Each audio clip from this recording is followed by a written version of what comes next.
Lady Gaga, Tom Hanks, Serena Williams. Now, obviously they all share stardom, stamina, and tons of success, notably tons of success.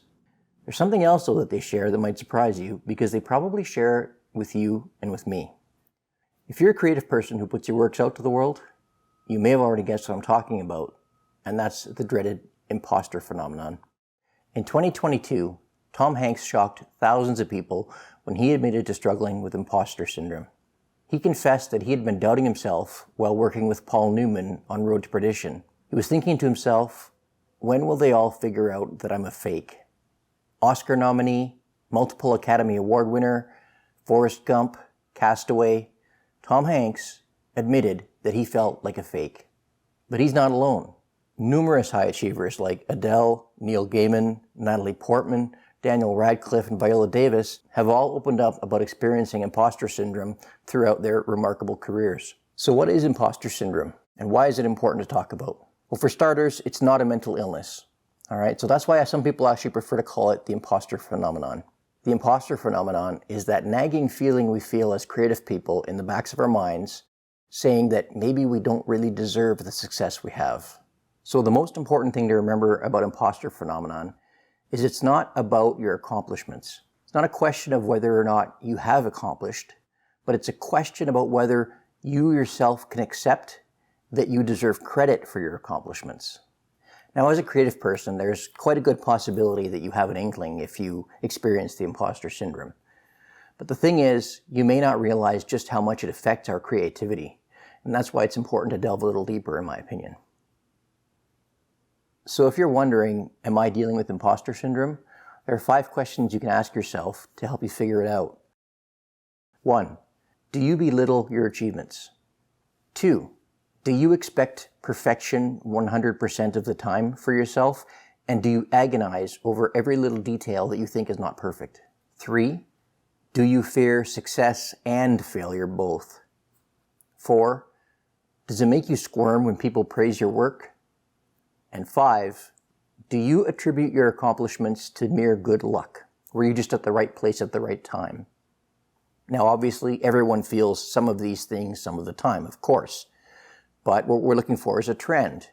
If you feel several of these things or all of these things on an ongoing basis, then there's a good chance that you are part of the imposter phenomenon club. Don't worry though, you're in good company because 6 out of 10 of us creative people experiences the imposter phenomenon. Now let's talk about why this matters. So the imposter phenomenon is detrimental to anyone. If you're a professional and you're working a career and you have the imposter phenomenon, it's going to affect you negatively. But it really matters, especially if you're a creative person who relies on putting your work out to the world, because the imposter syndrome will stifle your creativity, and we'll talk about why now. All right, so first, the aspects of imposter syndrome that affect everyone, whether you're creative or not. 1, it fuels anxiety. 2, it can contribute or exacerbate depression. 3, your self-esteem can take a significant hit. 4, you're likely to shy away from new challenges. 5, it can steal the joy away from when you accomplish something. 6, it increases the risk of burnout. And 7, procrastination may become an issue for you. Now, obviously, those 7 things are not good for anyone. But if you're a creative person, if you depend on expressing yourself and creating and putting it out there to the world to make your living, it's really a problem, and this is why. The first way that the imposter phenomenon stifles creativity is that it reduces your willingness to approach risk. I remember many years ago having something revealed to me by watching a native carver on a CBC documentary. He said that risk is inherent in art. He said if you don't push yourself and take risks, then you can't create anything new. And so, in his opinion, and I agree with him, risk-taking is inherently part of the creative process. And the imposter phenomenon lessens your willingness to deal with risk. The second major way that the imposter phenomenon kills creativity. You'll probably have difficulty pricing your work in a way that's fair to yourself. If you have this constant feeling that your work isn't as good as it is, then how can you possibly promote it and price it the way you should? The third way that the imposter phenomenon will kill your creativity is that it contributes to burnout. And I don't think I have to explain that. I don't think we have to go into any detail here. It's pretty self-evident. Obviously, if you're experiencing burnout, you're not creating. Now, 4 is avoiding professional opportunities. Meetups, seminars, markets, any way to meet other people with whom you can collaborate and potential clients obviously is critical if you want to be highly successful making a living as a creative person. The imposter phenomenon will make you less likely to attend these things. Now, in this respect, it's not killing your creativity directly, but it's preventing you from exposing your work to the community. And obviously, if you plan to make a living, or if you are trying to make a living doing this, there's no way you can do that if you're not networking. And now number 5. And this one, in my opinion, is the big one. And I took a big breath because it's actually a difficult one to talk about. The imposter phenomenon will limit your willingness to be vulnerable. And as a creative person, it's uncomfortable, but I think you already know that vulnerability is critical in being an artist.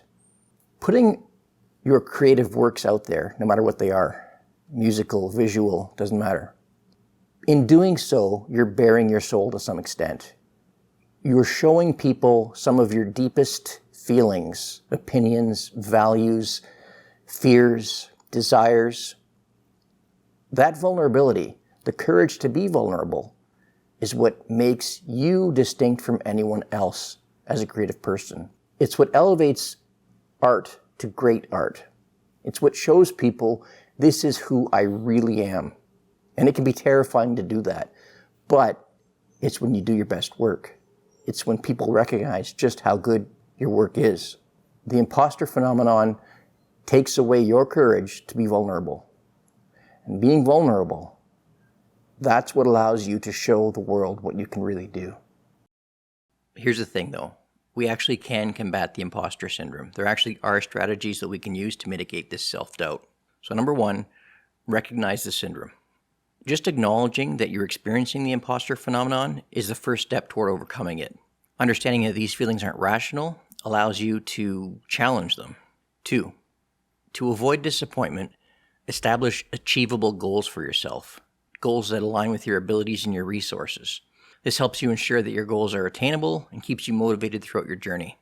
3, focus on your achievements. So take inventory of your accomplishments and remind yourself that you're the one that accomplished these things. They're your successes. 4, find supportive communities. Connect with other groups where your creative identity is valued and appreciated. Now, depending on where you live, doing this face-to-face may or may not be easy, but of course, we're all connected online. We've got meetup.com, we've got Facebook groups, there are art galleries, makerspaces, conventions, markets. There are all kinds of places where you can meet other people who are like-minded, other creatives. 5, practice self-compassion. Treat yourself with the same understanding and compassion that you would offer any other creative person. Number 6, boost others' confidence. Now, I don't know enough about psychology to understand why this works, but research shows that affirming the creative identities of others helps to improve your own. So by supporting others, you gain a healthier view of yourself. Now lastly, if you make an earnest attempt to go through these different strategies and you find it's not helping, you can seek help from a professional counselor. So let's wrap it up. Feeling like an imposter is something that a lot of creative people experience. Feeling like you don't deserve the credit that you're getting for your work, that's something a lot of us feel. But it's not rational and you can combat it. There are ways that we've talked about in this video to help yourself get rid of those negative feelings. Remember to embrace your own achievements, find communities, and support other people. Those are things that you and I can both do to get rid of that awful nagging feeling in the back of our minds saying we're really a fake. So take the information from this video and use it to eliminate imposter phenomenon because it kills your creativity and it's just not true.